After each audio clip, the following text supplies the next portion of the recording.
mois, on a commencé un thème qu'on appelait quoi? Non. Bon, on avait enseigné sur l'évangélisation les 3 premiers dimanches, mais après ça, on avait commencé à développer un thème. C'était quoi? L'adoration de l'intérieur et non de l'extérieur. Et nous sommes partis par quoi? Le tabernacle de Moïse, en partant du parvis jusqu'au lieu très saint. Après ça, on a développé aussi un autre thème.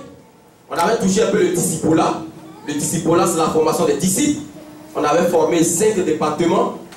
Et puis après ça, on a ouvert la grande page de la communion fraternelle, bâti une église de vraie communion fraternelle.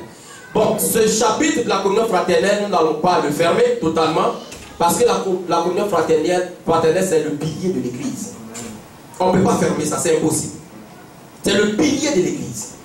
Une église sans communion fraternelle est l'agora. L'agora, c'est le marché. S'il n'y a pas d'amour entre nous dans une église, nous sommes des faux adorateurs.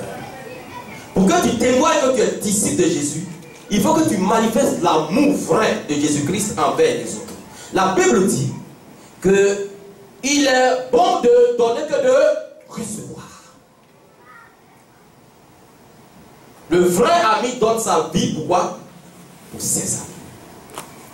Il dit, on reconnaîtra que vous êtes mes disciples si vous avez l'amour les uns pour les autres. Quand dans une église il n'y a pas d'amour, ça m'étonne pourquoi on dit qu'on est disciple de Jésus. Pour témoigner qu'on est disciple de Jésus, ça part par l'amour. L'amour fait partie du fruit de l'esprit dans Galates 5:22. Donc, on ne fermera pas le chapitre de la communion fraternelle parce que c'est, si vous voulez, c'est la sève nourricière pour l'église. Une église sans communion fraternelle, tu ne peux pas y rester, c'est impossible. Une église où le problème d'un des fidèles, l'une des fidèles, c'est son problème, je ne suis pas dans cette église. La Bible dit, réjouissez-vous avec ceux qui te réjouissent et pleurez avec ceux qui pleurent. À l'église glorieuse de Christ, jusqu'à ce que l'époux vienne enlever l'épouse, nous devons manifester la communion fraternelle. Nous devons manifester la communion fraternelle. En tout cas, sans communion fraternelle, mon âme est abattue. Dans ce chapitre, on ne va vraiment pas le fermer. Nous allons le laisser ouvert de sorte que chaque instant, on puisse y mettre des éléments nouveaux. Alléluia. Donc, nous allons aujourd'hui ouvrir le grand chapitre de bâtir une église de vraie croissance. Dis à ton frère, bâtir une église de vraie croissance. Bâtir une église de vraie croissance. Regarde ton frère, ta soeur, dis-lui, si tu ne bâtis pas une église de vraie croissance, tu es mon sorcier. Non, dis-le fort. Alléluia. C'est-à-dire, si tu n'as pas le désir de bâtir une vraie église de croissance, tu es le sorcier de l'église. Alléluia. Parce qu'une église ne vit que pour croître. Alléluia. Une église ne vit que pour croître. Parce que l'église c'est quoi? Ecclésia en grec. C'est quoi? Appelé hors. Appelé hors de. Donc ecclésia en grec, quand le grec te dit ecclésia, il est en train de dire que tu as été tiré hors du monde pour avoir une nouvelle vie. Et cette nouvelle vie, elle doit croître. L'anglais va te dire grow. Alléluia. Elle doit croître. Un enfant de Dieu qui n'a pas une vie de croissance n'est pas un disciple. Une église qui ne croit pas. Je ne parle pas de croire en tant que foi, mais je parle de croître en tant que développement. Je parle de croître en tant que quoi? Multiplier. On doit se multiplier spirituellement et on se multiplie quoi? Physiquement, ça dit numériquement. C'est pourquoi nous allons voir la croissance qualitative qui est une croissance spirituelle et la croissance quantitative qui est une croissance numérique en nombre. S'il y a l'église glorieuse de Christ, après 1 an, après 2 ans, nous sommes encore à ce nombre, ça veut dire que nous avons échoué. Chaque jour que Dieu fait, nous devons avoir de nouvelles âmes. Nous devons avoir de vrais enfants de Dieu qui sont en train de s'asseoir dans l'évangile, purs, qui sont matures, qui ne sont plus à l'aliment maternel, mais qui sont à l'aliment solide, qui passent du lait maternel Maintenant quoi? Au pondou, au riz, à la pizza.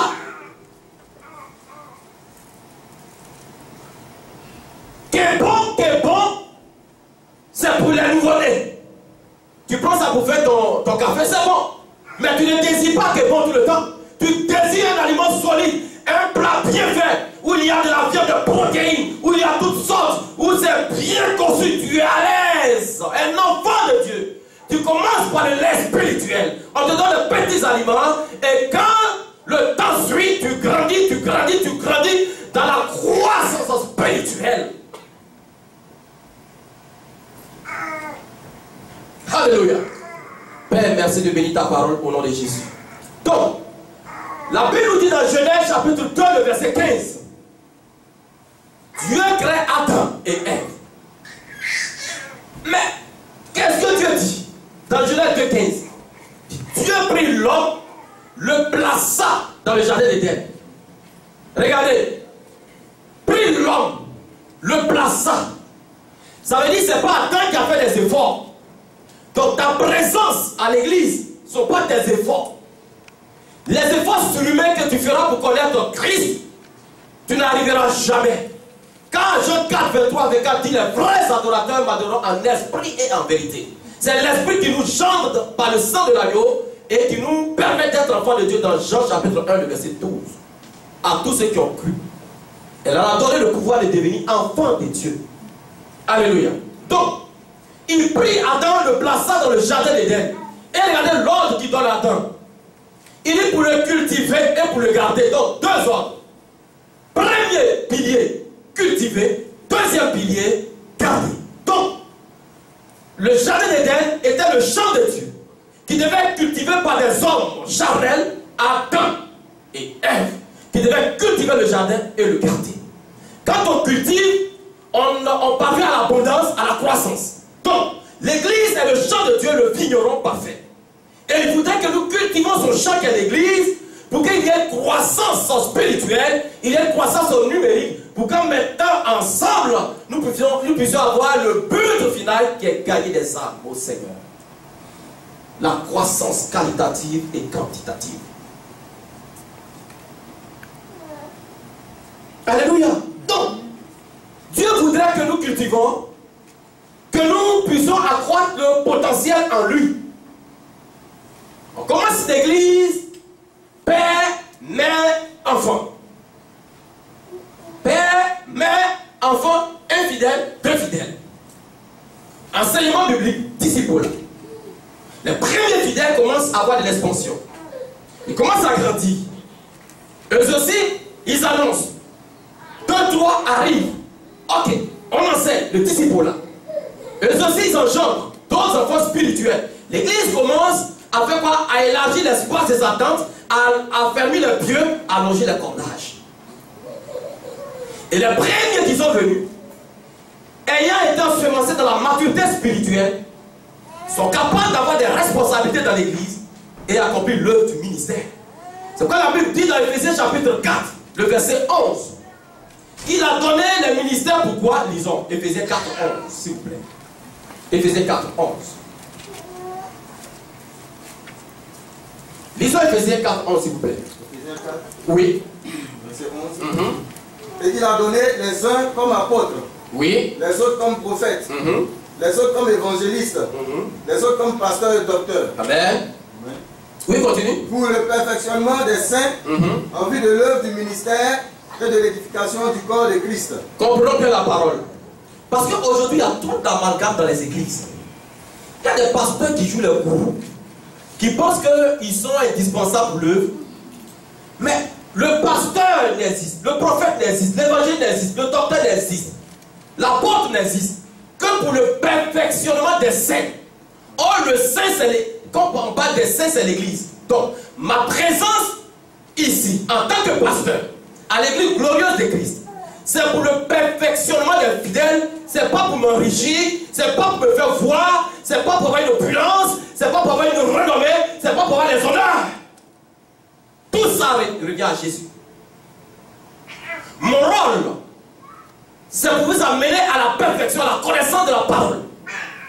a vu l'œuvre à la croix de Jésus-Christ, a vu la résurrection de Jésus, a contemplé son sang qui a pris à la croix, a compris son ministère public, ses enseignements, avoir une vie de repentance et avoir une qualité de vie spirituelle qui lui plaise. Voici mon rôle ici. Mon rôle, ce n'est pas de fouiller dans vos poches. Mon rôle, ce n'est pas pour vous stimuler. Vous n'êtes pas des personnes âgées dans les centres d'hébergement pour qu'on vous stimule. Mais mon rôle, c'est de vous enseigner la parole de Dieu pour que vous parveniez à la perfection. Et une fois que vous parvenez à la perfection, il y a maintenant quoi? Deux choses à comprendre là. C'est quoi la première des choses? C'est quoi? En vue de l'œuvre du ministère et l'édification du corps de Christ. Donc, le Seigneur nous permet de vous engendrer en tant qu'enfant spirituel pour que, l'œuvre du ministère s'accomplisse. C'est pourquoi le pasteur ne peut pas se dupliquer. Le pasteur n'est pas omniprésent. Pour être à l'évangélisation, être au département accueil, être à la musique, être don. Puisque le pasteur n'a pas ce don, ce Dieu qui a ça, alors il engendre des enfants spirituels pour que, en mettant à la musique quelqu'un, en mettant quelqu'un à l'accueil, en mettant quelqu'un chez les enfants, on puisse accomplir l'œuvre du ministère. Et puis le corps de Christ fait quoi? C'est édifié. La Bible dit dans Ephésiens 2, nous avons été édifiés sur le fondement des apôtres et des prophètes, Jésus-Christ étant la pierre angulaire. Donc, comme Jésus-Christ est la pierre angulaire, est le pilier central, nous tous nous gravitons autour de lui, alors l'honneur et la gloire lui revient. C'est pas à nous de prendre cet honneur.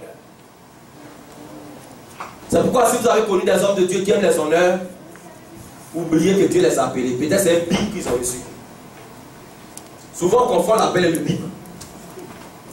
Tu fais un rêve, tu es en train de parler à des milliers de personnes. Oh, je suis pasteur! Ça c'est un bip. On dit on le reconnaîtra par leur fruit. Donc, la croissance vient du grec oxano. Qu'est-ce que ça veut dire oxano? C'est augmenter, pousser, multiplier, se répandre. L'Église doit, à chaque instant de sa vie, désirer la croissance.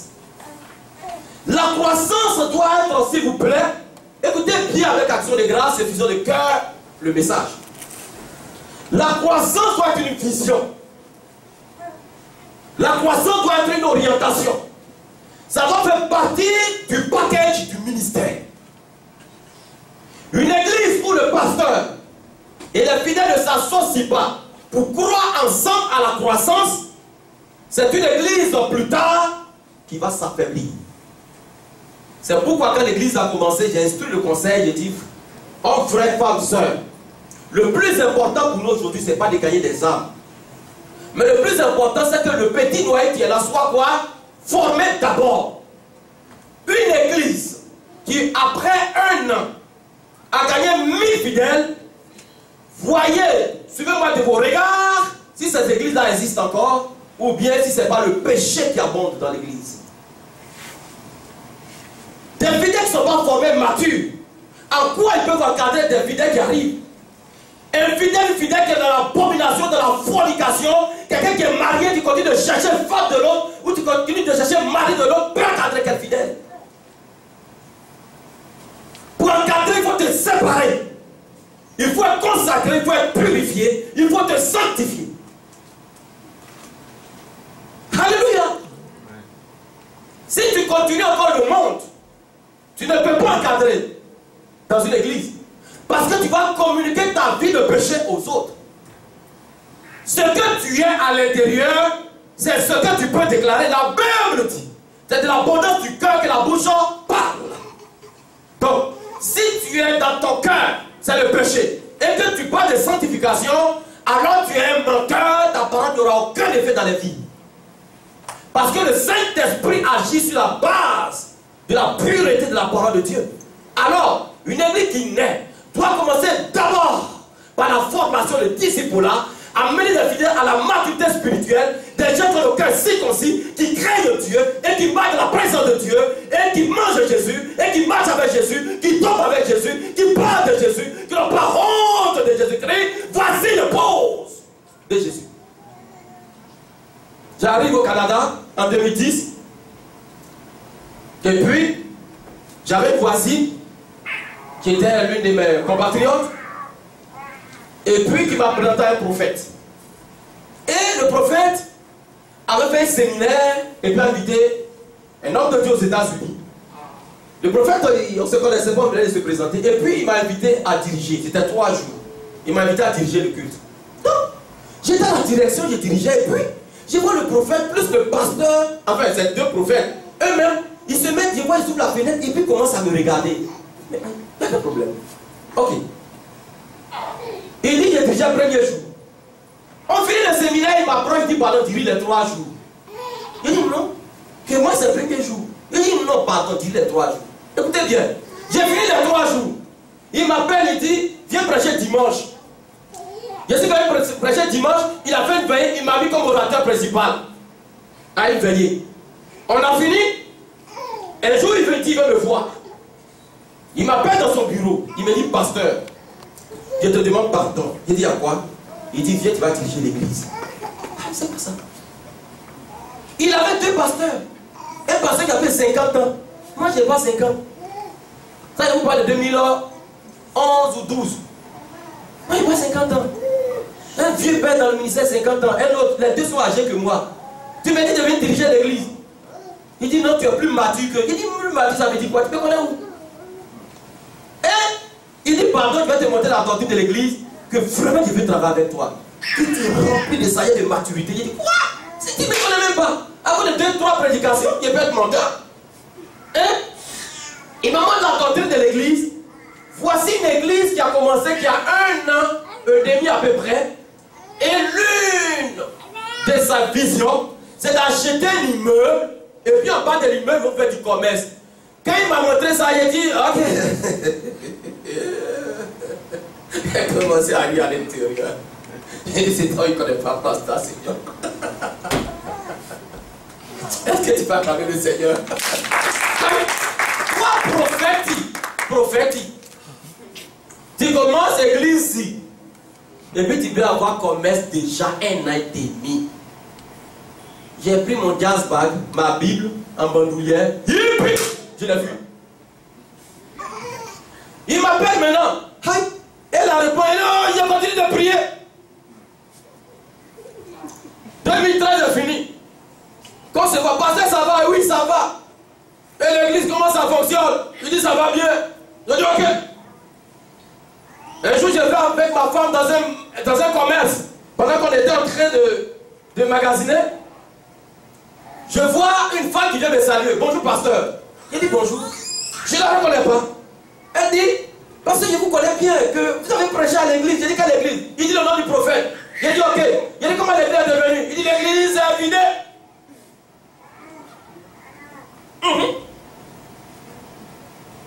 Tu es un commerçant ou tu es prophète? Choisissons. Soit on est commerçant ou on est prophète. La vie, on ne peut pas faire 2 choses à la fois. On peut suivre 2 lièvres qui courent dans la même direction. Mais si 2 lièvres, un va au sud au nord, tu la poursuis comment? Servir Dieu, ça va au sud et l'argent, ça va au nord. Mais toi, tu es prophète, tu cours comme ça. Mais ta coup, tu es extraordinaire prophète. Si les 2 lièvres partent dans la même direction, oui, on va les poursuivre. On peut les attraper. Mais chercher la maman. Et puis Jésus. Ça fait comme ça. Maman, ça fait Jésus.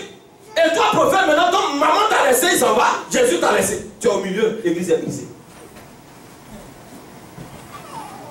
Alléluia. Donc, les ministères sont là pour perfectionner l'église. C'est pourquoi tous les membres de l'église, glorieux de Christ, doivent savoir que l'existence de ces ministères, je vais aux États-Unis le 4, le 5, pour la consécration d'une évangéliste à Boston. Et l'homme de Dieu m'a dit d'apporter le message. C'est l'inspiration que Dieu est en train de me donner. On établit les ministères pas pour se glorifier, pas pour penser qu'on est faux. Un pasteur n'a jamais été faux, un prophète, un évangéliste, un docteur. Si vous dites qu'ils sont faux, qu'ils accomplissent des miracles, fuyez. Ils ont bien des délivrances. C'est Jésus qui fait. C'est Jésus qui fait.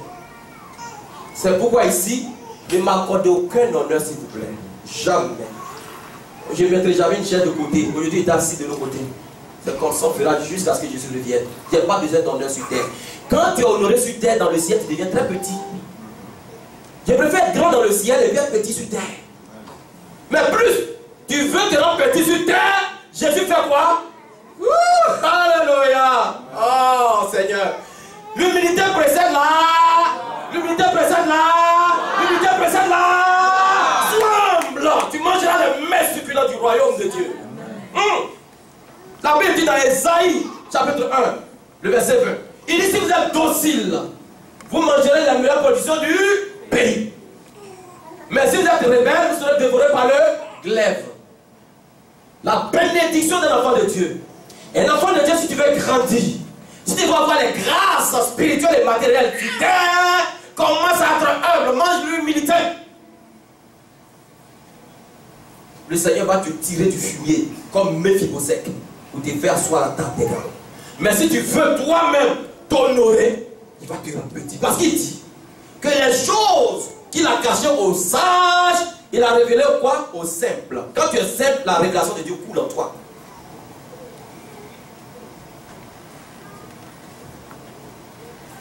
Donc le but de la croissance d'une église, c'est quoi?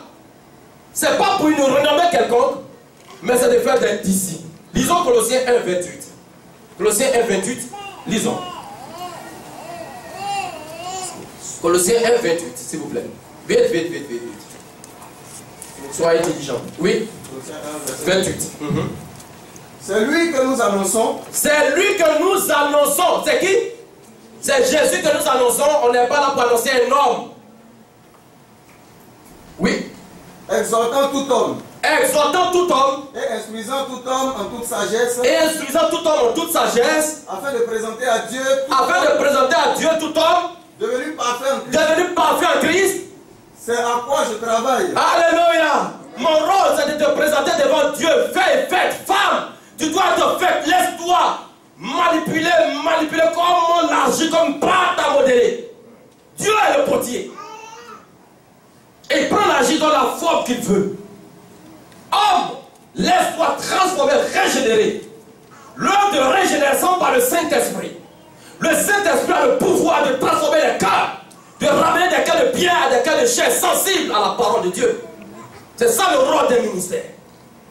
Et c'est ça qui contribue, sinon qui suscite la croissance dans une église.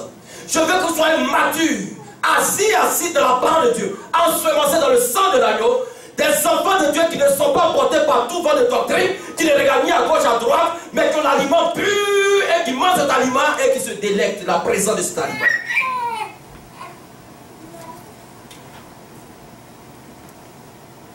Donc, on doit présenter tout fait. Si tu n'es pas fait, on ne peut pas te présenter devant Dieu. Paul dit, il travaille à cela. Alléluia. Qui est avec moi? Ah, peut-être tu es rendu très loin. Je sais pas. Est-ce que tu es dans la présence du Seigneur? Alléluia. Donc, la nécessité de la croissance d'une église. La croissance d'une église est la volonté parfaite de Dieu. D'où la nécessité. Lisons 1 Pierre 2:2. Faisons parler la parole de Dieu. 1 Pierre 2:2. Ne dites pas que le pasteur est venu faire une prédication intellectuelle. Lisons les versets. 1 Pierre 2, verset 2. Oui. Désirez comme des enfants nouveau-nés. Désirez comme des enfants nouveau-nés. Je disais. Oui. Le lait spirituel est pur. Le lait spirituel est pur. Afin que par lui vous croissiez pour le salut. Alléluia. Est-ce que tu peux acclamer le Seigneur? C'est-à-dire, pour croire pour le salut, il y a une action antérieure qu'il faut poser. C'est de faire quoi? C'est de désirer la parole comme le lait spirituel est pur. Pas n'importe quelle parole. Vous écoutez n'importe quelle parole sur Internet. Vous écoutez n'importe quoi souvent. Des fables, des contes, des légendes. Paul dit, sinon Pierre, il dit de désirer. Pierre dit de désirer la parole de Dieu. Le lait spirituel est pur ici, c'est la parole. Donc, désirer une parole pure.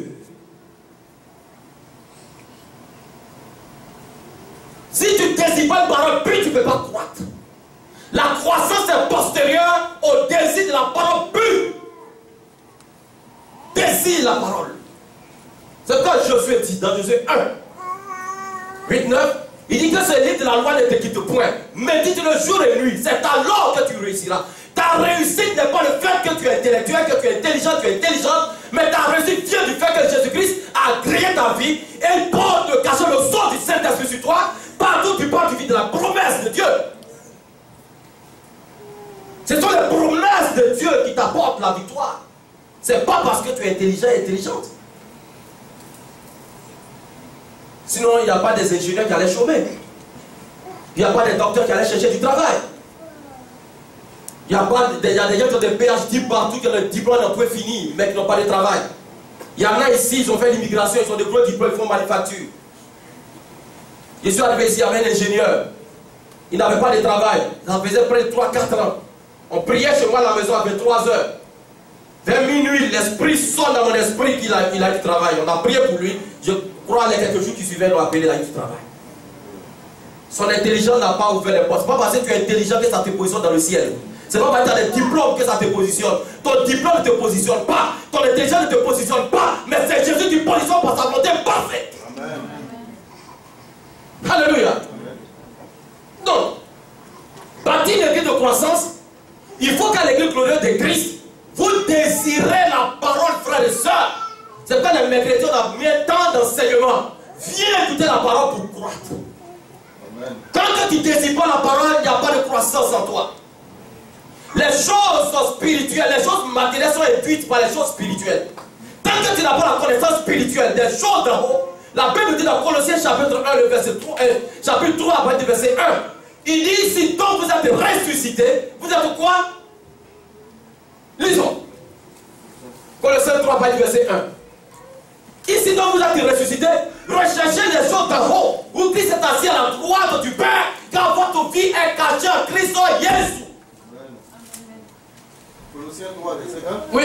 Si donc vous êtes ressuscités avec Christ, cherchez les choses d'en haut. Amen. Où Christ est assis à la droite de Dieu. Amen. Attachez-vous aux choses d'en haut et non à celles qui sont sur la terre. Alléluia.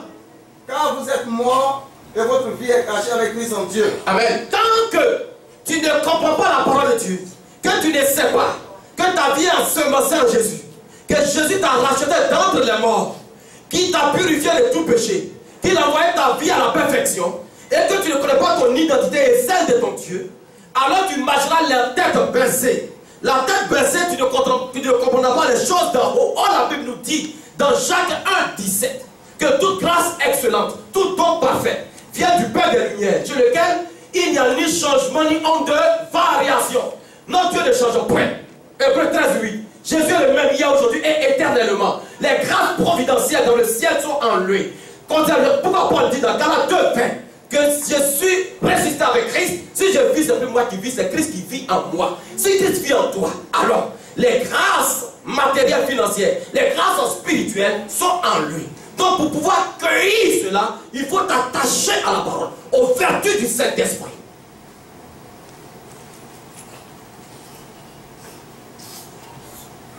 Donc, désirons la parole pour croire. Désirons chacun pour sa part. À la maison, médite la parole de Dieu.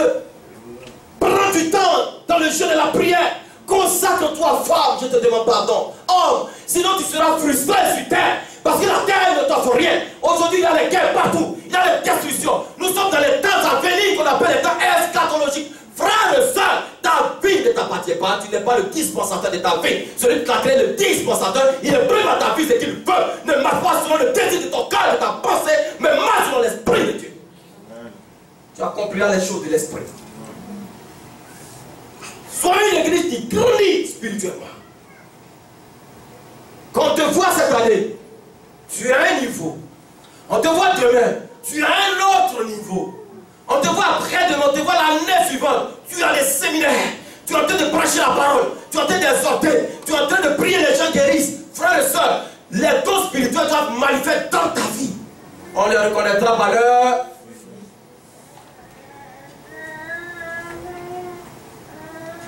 Deuxième des choses pour l'utilité de la croissance d'une église église en croissance est le signe d'une église en santé parfaite. Une église qui ne croit pas spirituellement et en homme n'est pas une église en santé. La santé d'une église, ce n'est pas la présence des fidèles. Une église peut être remplie de 1000, 2000, 6000 fidèles et puis l'église n'est pas en santé. Parce qu'une église qui est remplie de méga-églises, les églises sont remplies et puis le péché à l'intérieur. Le pasteur même il parle pour le péché. Le pasteur te délecte du péché. Ce n'est pas une église, c'est la Torah, c'est un marché public. Une église, c'est la sanctification. Christ est mort à la croix à cause du péché. Et les enfants de Dieu aiment le péché. Quand tu aimes le péché, tu n'es pas dans une communion parfaite avec ton Dieu. Le péché est un levain. Un peu de levain fait gonfler la pâte. Chaque enfant de Dieu doit sortir du péché. Fuir le péché, courir, haïr le péché. Tu dois haïr le péché. Le péché doit être une inimitié avec toi. Tu dois avoir tellement l'aversion du péché que tu fuis là où le péché se trouve. C'est ça la croissance spirituelle d'un enfant de Dieu. Donc, soyons une église en santé. Une église en santé, c'est une église qui engendre des âmes. Quand un nouveau fidèle arrive, c'est la santé spirituelle de l'église qui l'attire. Ce n'est pas les habillements. Je suis en costume. C'est bien, tu vas dire, oh, le pasteur c'est certainement bien habillé. Peut-être que tu n'es pas de couleur, je ne sais pas. Frère et soeur, mais ce n'est pas ça qui guérit ton cœur. Ce qui guérit ton cœur, c'est ce que Somme dit. Il envoya sa parole, il est guéri. C'est la parole de Dieu qui guérit le cœur. Une église en santé, c'est une église qui prêche la vraie doctrine. La vraie doctrine. Ce n'est pas une église où on embellit le corps. Le corps ne chasse pas des démons. C'est le spirituel qui chasse le démon.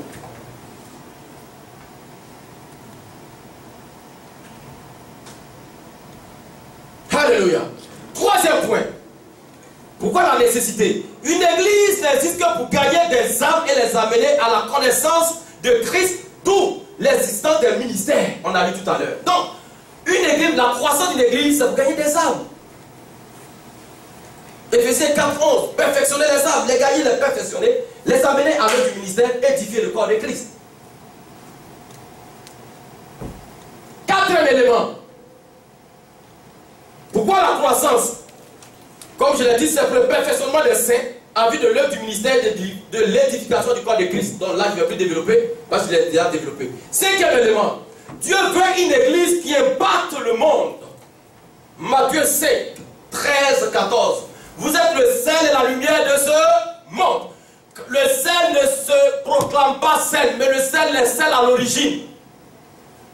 Le sel ne fait pas sa publicité, mais tout le monde le cherche pour saler la nourriture. Un enfant de Dieu vrai, le monde va courir derrière toi pour un conseillère. Dans ton travail, partout, parce que tu respires la sagesse de Dieu. Tu respires la connaissance de Dieu. Joël dit que dans les derniers temps, la connaissance augmentera. À cause de la connaissance qui est assise en toi, le monde va courir derrière toi. Parce que quand tu ouvres ta bouche, tu es rempli de sagesse. Tu es rempli de la présence de Dieu. Tu suscites l'admiration du monde. Il se pose des questions. Pourquoi tu es comme ça? Mais tu es le sel et la lumière. C'est la lumière qui éclaire les ténèbres. Les ténèbres n'éclairent jamais la lumière. Donc toi, tu dois éclairer le monde.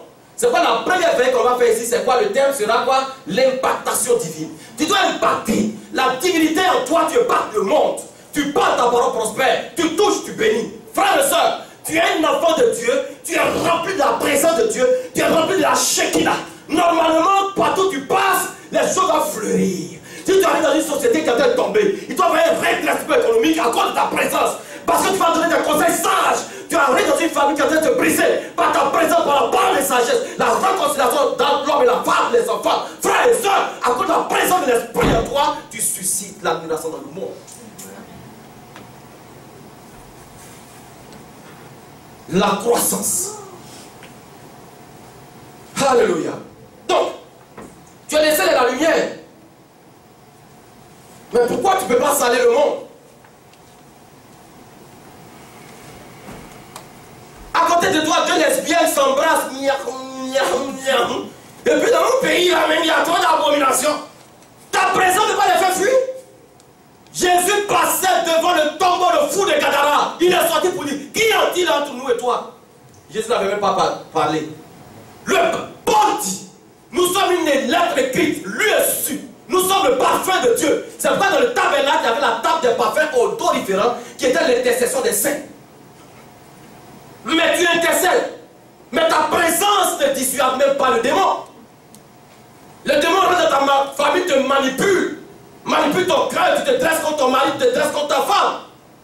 Tu te dresses contre les enfants. Au travail, tu te dresses contre le monde. Mais tu ne sais pas ce que tu es. Parce que tu n'as pas la compréhension des choses divines. Mais une fois que la connaissance viendra en toi, que tu seras débordé de la connaissance de Dieu, alors tu impacteras ce monde par ta présence. Alléluia.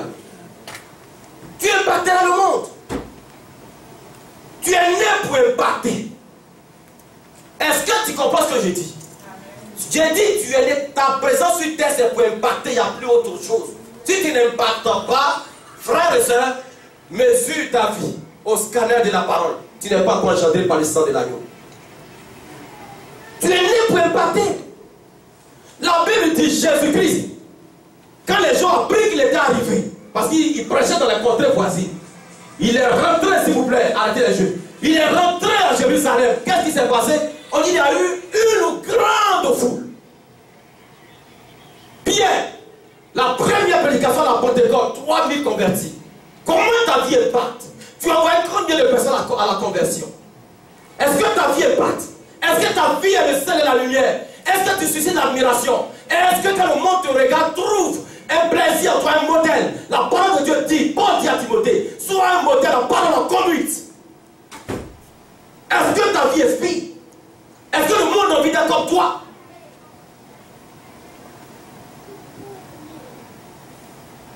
Quel est l'impact que tu as sur le monde? Quel est l'impact que tu as sur le pécheur, le païen, celui qui n'a pas la connaissance de Dieu qui va le faire? Tu es né pour impacter.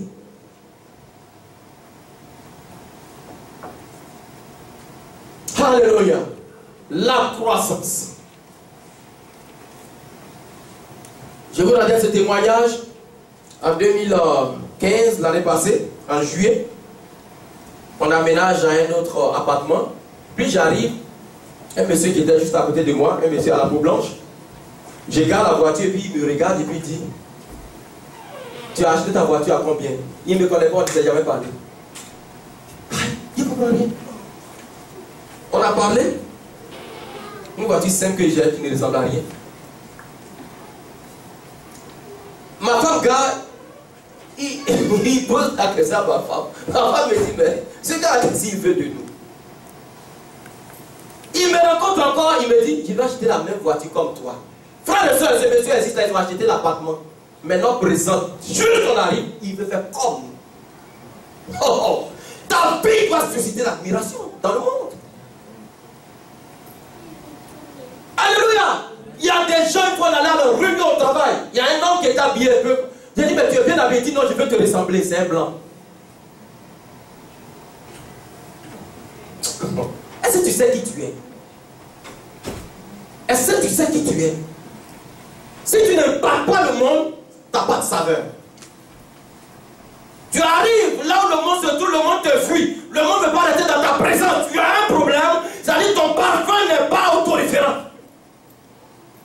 Paul dit, il y a des gens qui ont un parfum de mort, qui suscitent la mort.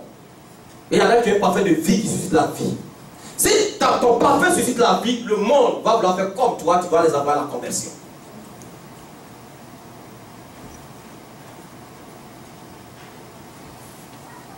Alléluia. Est-ce que vous êtes présents? Alléluia. La croissance doit être une vision. On a fini avec la nécessité. La croissance doit être une vision. La croissance de l'église doit faire partie intégrante de la vision d'une église. La croissance doit être une orientation. Nous devons tous, ensemble, à l'unisson, avec la pensée commune, une vision commune, un regard commun, aller vers la croissance. Si le pasteur désire la croissance, et que les fidèles désirent simplement avoir du travail, se marier, manger, fêter, on n'est pas sur la même longueur d'onde. Parce que tu travailles ton corps pendant que le pasteur travaille l'esprit.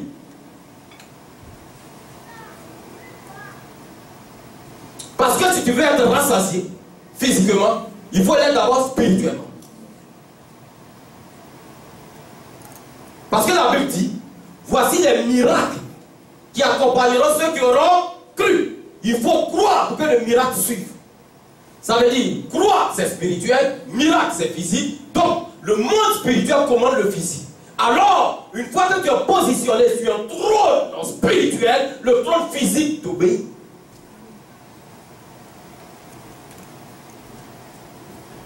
La Bible dit les démons croient et tremblent. Mais toi tu crois mais tu es stable, tu ne trembles pas. Parce que tu es fait à l'image de Dieu. Alléluia. Nous devons tous dans l'église avoir le même désir de croître et travailler en fonction de cela. La croissance de l'église doit être imprimée sur le tableau de nos cœurs. Quand tu viens à l'église, tu dois mettre dans ta tête que je dois être participant et participant de la croissance de l'église. Non pas venir bénéficier de la prédication du pasteur ou de la prière de délivrance. La prière de délivrance, la prière du pasteur viennent parce que Christ va connaître son cœur de prier pour toi. Mais si tu viens t'asseoir simplement, le pasteur posera les mains à tout le monde, mais il te dépassera. Souvent, des pasteurs prient, et puis ça arrive à donner de saut, l'esprit ne convainc pas de prier pour toi. J'étais en Abidjan, vous savez, je viens de la Côte d'Ivoire, il était en pleine prédication, il fallait dire, comment on appelle, prière de délivrance. Le monde était là, j'étais vraiment rempli de l'esprit, et puis, j'ai posé les mains, j'arrive, une belle femme âgée de plus de 50 ans. Son image est toujours là. J'arrive, net l'esprit me dit, ne pose pas la main, c'est une sorcière. Pourtant, quand je priais, elle était, oh Jésus, Jésus, même, j'ai dit, c'est la plus grande adoratrice que j'ai jamais vue sur terre. Mais, elle était adoratrice de Satan. C'est-à-dire, elle était là, oh Satan, est-ce que tu peux briser le parfum? Oh. Mais le Seigneur m'a donné le discernement. Le Seigneur me dit, ne pose pas la main, c'est une sorcière.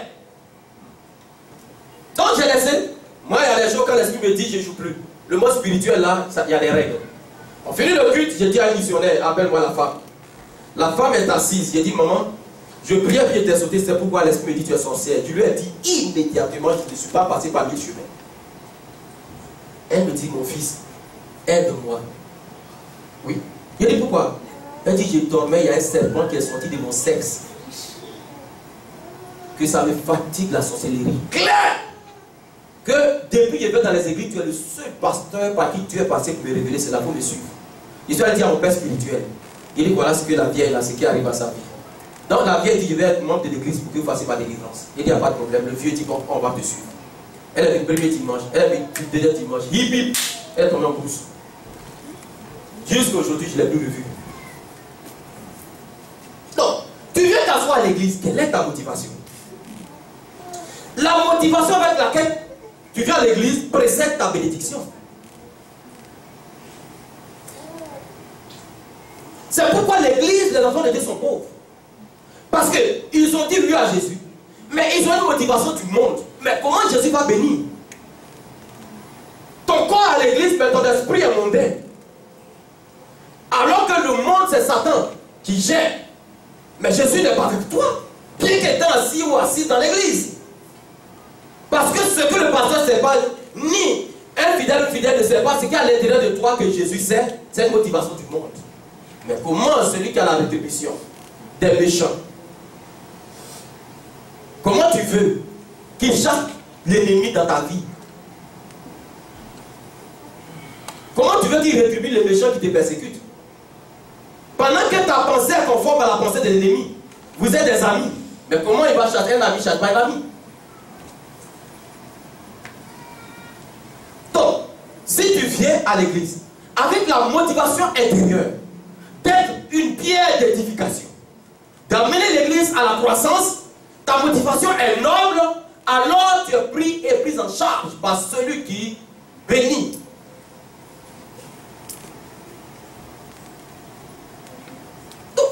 sein d'une église, ça doit être une orientation. On doit se dire que je ne viens pas à l'église pour être un chrétien, mais je viens pour être disciple. Parce qu'il y a une marge, il y a une nuance entre être chrétien et disciple. Être chrétien, c'est faire comme Christ. Mais tu peux même vouloir être un comme Christ, tu peux t'habiller même en soutane comme Christ, tu peux même marcher pieds nus, et puis dans le monde spirituel, tu ne ressembles à rien. Mais faire comme Christ, être imitateur de Christ, c'est l'élan intérieur.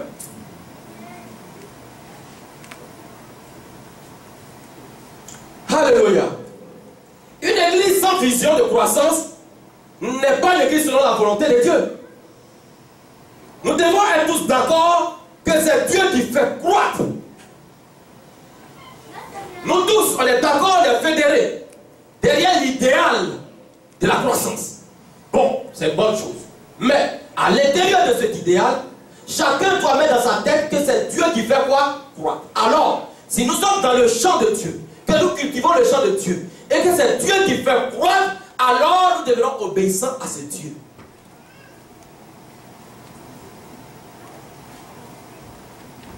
Lisons 1 Corinthiens, s'il vous plaît. 1 Corinthiens 3, 8. 1 Corinthiens 3, 5, 8. 1 Corinthiens 3, 5, 8. On va voir quelque chose. La vision de Paul pour la croissance. Corinthiens 3, verset 5 à 8. Oui. Qu'est-ce donc qu'Apollos et qu'est-ce que Paul? Qu'est-ce que Apollos et qu'est-ce que Paul? Écoutez bien ce que Paul va dire, c'est la vision de Paul pour la croissance de l'Église. Écoutez ce qui suit. Les serviteurs par le moyen desquels vous avez cru, Amen. selon que le Seigneur l'a donné à chacun. Amen. J'ai planté, Apollos a arrosé, mais Dieu a fait croître. Très bien. Donc, dans la croissance, il y a trois quoi? Il y a trois étapes. Paul dit, il a quoi?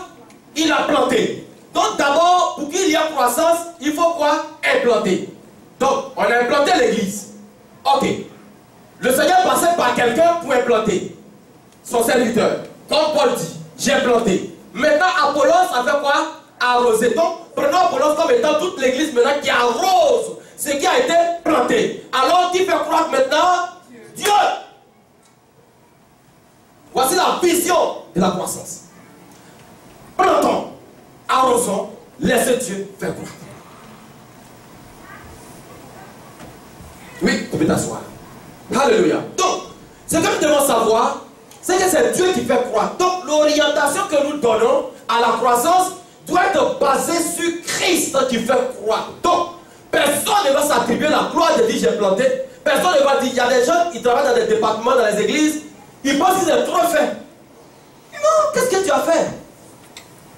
Christ continue de te sauver de premier de ta naissance jusqu'à ta mort. Mais toi, tu travailles un an, tu dis non, l'église d'Amen, c'est moi qui fais tout. Tu fais quoi? Dieu t'a donné un talent. Exerce ce talent tranquillement, dans l'humilité. Fais ton œuvre jusqu'à la vie. La vie chrétienne, c'est une carrière.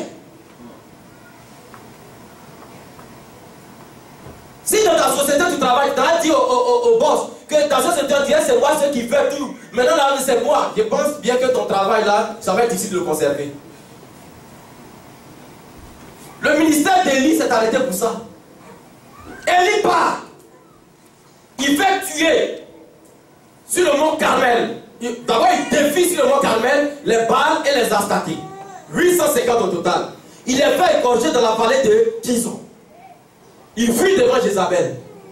Il s'en va se cacher dans une grotte. Il dit, oh mais je suis resté le seul prophète en Israël. Dieu dit, il y a 7000 qui n'ont pas encore été corrompus, manger à la table de Jézabel. Va point d'Élysée à ta place. Les murmures ont fait taire le ministère d'Élie.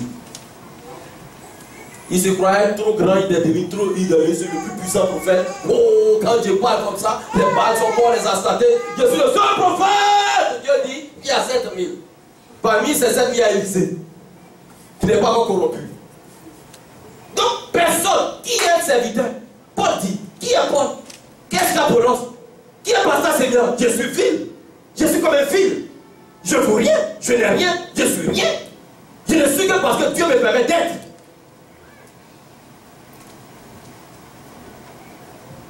Le fait de mettre l'église en place, je n'ai rien fait. C'est Dieu qui a suscité cela, la volonté dans nos cœurs. Et ça a été fait, et toi tu es devenu membre tu n'as rien fait également. Qui est Paul? Qui est Apollos? Paul a planté, Apollos a arrosé. C'est Dieu qui fait croître. Oh Seigneur. Alléluia. On a presque fini. Donc, l'orientation de Paul avait deux éléments essentiels. Le premier élément essentiel, c'est le discipulat, et le deuxième, c'est l'évangélisation. Paul formait, il a formé Tite, il a formé Timothée, il a formé Paphras, il a formé toutes ces personnes, il les a établies sur des églises. Parce qu'il était l'apôtre. Paul a fait des voyages missionnaires en Empire fini, en Asie mineure, partout, en Europe. Paul est passé partout, en Asie, partout. On va développer ça quand on va arriver dans la croissance numérique. On va développer l'évangélisation. Et puis la croissance spirituelle, on va développer le discipulat. Vous allez comprendre l'implication du discipulat. Discipulat, c'est quoi? Ça vient de discipulus. Celui qui reçoit, discipulus en latin, celui qui reçoit l'enseignement du maître. Quand on va voir ça, vous allez voir les implications du discipulat. Tu vas t'élever. Dis-toi, tu vas pleurer sur ton sort. Tu vas demander si tu es enfant de Dieu. Tu es enfant de Dieu, Dieu. Non. Mais pas de caractère. Le concept de la croissance, il y a deux concepts majeurs. C'est là où on va terminer aujourd'hui. Le premier concept, c'est quoi? C'est la croissance qualitative qui est la croissance spirituelle. Et le deuxième concept, c'est la croissance numérique, c'est-à-dire en nombre. Ce qu'on doit savoir, avant d'arrêter l'application d'aujourd'hui, nous devons savoir que le motif d'un nom de Dieu, d'une église, les motivations ne doivent pas être d'abord d'avoir une église de croissance numérique. Et la première motivation, c'est d'avoir d'abord une église de croissance qualitative. Des fidèles de qualité engendrent d'autres fidèles de qualité. Et le nom s'ajoute de sorte que l'église devienne une église de qualité. C'est pourquoi je veux des fidèles de qualité de vie spirituelle. Des gens qui sont morts au péché, qui sont morts et qui sont ressuscités à Christ.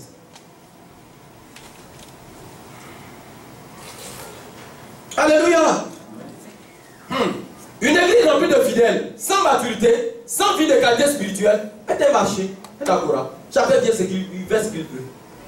Dieu veut tout de suite là, descendre là, et puis quand André n'est pas là, je donne rendez-vous à sa femme, la belle Mélissa. Et Mélissa vient me voir, je ferme le bureau et puis je commence à la palper.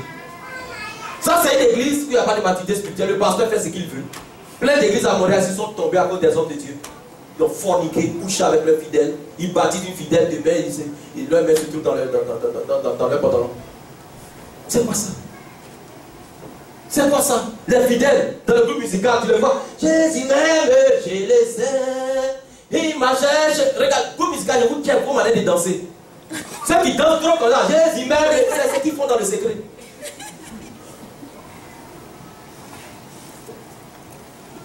La jeunesse est pervertie. Les jeunes, même dans les salles de l'église, sont capables de s'embrasser. Mais il n'y a aucune vie spirituelle. C'est le monde. Je vais dans une église, je vous dis ce jour, j'étais choqué.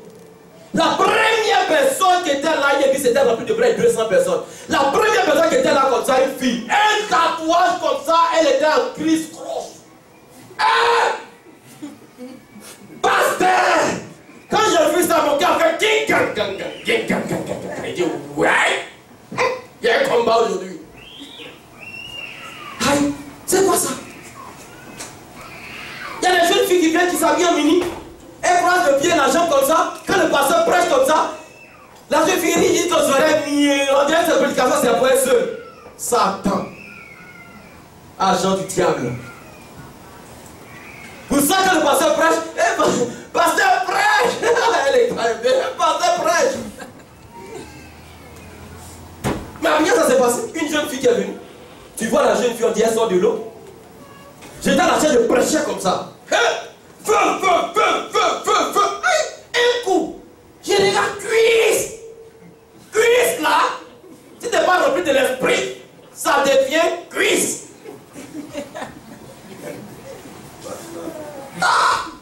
Frère, laisse ça. Je prêche. Je regarde. Ah, la fille. On va lier. Mélangement total. Ah, tiens. Je vais voir mon père spirituel, il dit, papa, il y a un combat. Il dit à quoi? Il dit à une petite fille qui est en train de lui tuer. Renfort, papa. Ah, quand c'est comme ça, passage comme ça. Au nom de Jésus, toi qui es venu attaquer les hommes de Dieu, tu es maudit. Au nom de Jésus, allez, la force est venue en même temps. Je vois que ça dit maintenant la chute. Ça dit, ça vient ici. Oh, panique maintenant. J'ai dit oui, j'ai peur que tu me souris, tu me connais où? Tout est rentré dans moi. Deuxième dimanche, on l'a plus vu dans l'église. Un jour, je passe à côté de lui, un grand bar, je vois un soir dedans. Là, ça va, oui, tu viens, non, tu travailles. Ah, tu travailles ici, merci. Premier Dieu l'a payé, dîme impunique. Dîme de publicité. Elle avait payé, premier Dieu n'a pas fait ça. Elle était correcte. Une belle fille est venue. Toi, tu es payé, elle est venue. Mais elle a souri un peu quand même. Elle dit, ok, c'est pas grave. Bon. Pasteur le soir, on est deux pasteurs. Le pasteur principal plus moi. Mais il faut aller voir le pasteur principal là. Parce que tu vois les costauds, tu as peur, tu viens, je suis. Mais là, tu as une métiserie. Elle vient dans le bureau, j'ai appelé deux missionnaires, il y a eu venez. Ça tu as fait là, je vous rappelle dedans. Deux missionnaires qui ont été bien parlé avec elle.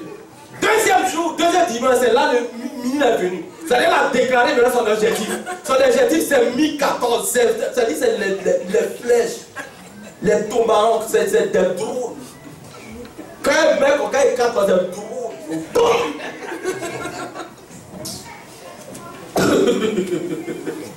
alléluia! Ah! Seigneur! Une église qui n'est pas mature, c'est une église comme ça. Une autre, j'étais en train de recevoir dans l'église, je n'avais pas encore de bureau. Le pasteur avait son bureau, mais je n'avais pas de bureau, je recevais dans l'église comme ça. Et puis, je ne la connaissais pas bien. Elle est assise de profil. Et puis je l'ai dans ses vues. Elle a souri, elle a dit, Pasteur, je vais te revoir. Il n'y a pas de problème. Donc, comme elle venait avec un pasteur qui a confiance en elle. Hey! Alors qu'elle a, vous voyez la jupe de ma soeur, comme c'est bien là, vous appelez ça maxi ou quoi là? Elle a fendu jupe là ici. Jupe là, il va en prendre ici. Mais pour la ici, jusqu'à. Ça vient vers, comment on appelle, lorsqu'il est ici là, c'est quoi même? Vers la hanche ici. Je ne savais pas. J'ai reçu la soeur, ça va, oui, nous sommes heureux de ta présence. Ah, vous avez ma commune fraternelle. Oh non, on t'aime beaucoup. Dans son cœur, il faut m'aimer. Ce n'est pas aimer spirituel, je veux de toi. On parlait maintenant, pasteur, non, ses cheveux étaient comme ça, mais un peu sobre. Tu n'es pas blanche, tes cheveux. Je commençais à voir dans le jeu un peu. Le pasteur, j'étais dans une église là, le pasteur tombait amoureux de moi, il m'a enceinté. Et puis je parlé, il m'a enceinté. Ma mère allait utiliser l'église n'existe même plus. Donc, j'ai dit, le pasteur t'a dragué, il dit oui. Okay. C'est génial ça. Le pasteur t'a dragué, ok. Il me suis levé. Esprit de prise descend, boum, à terre. Je l'ai plus vu dans l'église. Si une fille vient me tenter à l'église de Christ, la lutte que j'ai fait contre toi, tu vas voir clair dedans. Ma femme, je l'aime. Laisse-moi me délecter de ma femme. Comment cette affaire-là? Un pasteur impudique, le mystère mort. Tué. Et Satan envoie ses agents pour nous égorger.